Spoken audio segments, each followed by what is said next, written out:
اللهم صل على سيدنا ومولانا محمد اللهم صل على غیبت کسے کہتے ہیں؟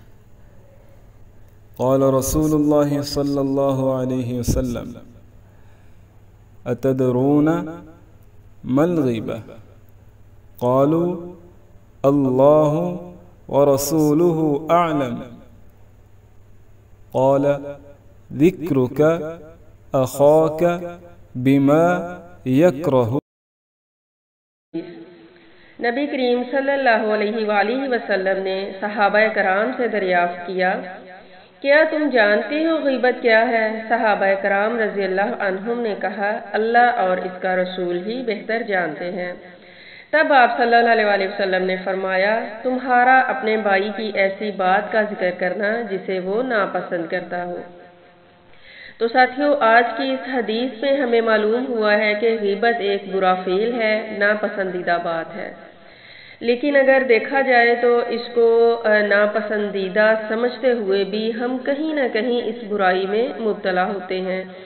جب بھی دو لوگ آپس میں ملتے ہیں تو عموماً کسی تیسرے کی بات کرتے ہیں، اور اس بات میں زیادہ جو ٹاپک ڈسکس ہوتا ہے وہ اس کی برائیوں پہ ہوتا ہے، نہ کہ اس کی اچھائیوں پہ۔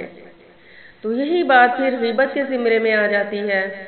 کسی کی ظاہری بات ہے وہ بندہ سامنے موجود نہیں ہے تو ہم الفاظ کا چناؤ بھی اچھا نہیں کرتے، اور ہمارا جو تاثر ہوتا ہے بات کرنے کا وہ بھی اچھا نہیں ہوتا۔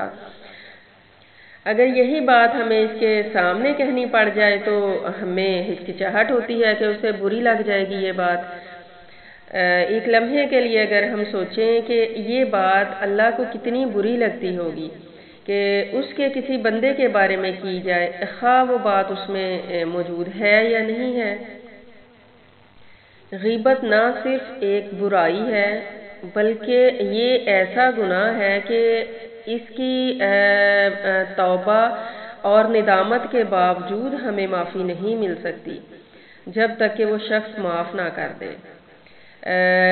یہ تو ہے معافی کی بات، لیکن اگر یہ معافی اس بندے سے مانگی جائے جس کی ہم نے غیبت کی ہے اور معاملہ بھی بگڑنے کا خطرہ ہو، تو ایسی صورت میں کیا کرنا چاہیے؟ اس کے بارے میں اسکالرز جو ہیں وہ اپنی رائے دیتے ہیں کہ اگر معاملہ بگڑنے کی صورت ہو تو پھر آپ کو یہ کرنا ہے کہ صدقہ و خیرات کریں، اس بندے کے حق میں سچے دل سے دعائے خیر کریں، اللہ سے معافی مانگیں، اور سب سے اہم چیز جو وہ یہ کہ جب بھی آپ کو موقع ملے آپ اس بندے کی اچھائی بیان کریں، بالکل ایسے ہی جیسے آپ نے اس کی برائی بیان کی تھی۔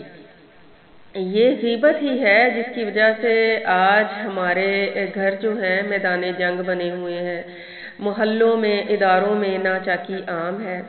تو ہمیں اب کیا کرنا ہے؟ اس حدیث کی روشنی میں اپنا جائزہ لینا ہے، اللہ سے دعا کرنی ہے، دل سے نیت کرنی ہے کہ میں آج کے بعد غیبت جیسی برائی سے خود کو بچاؤں گی۔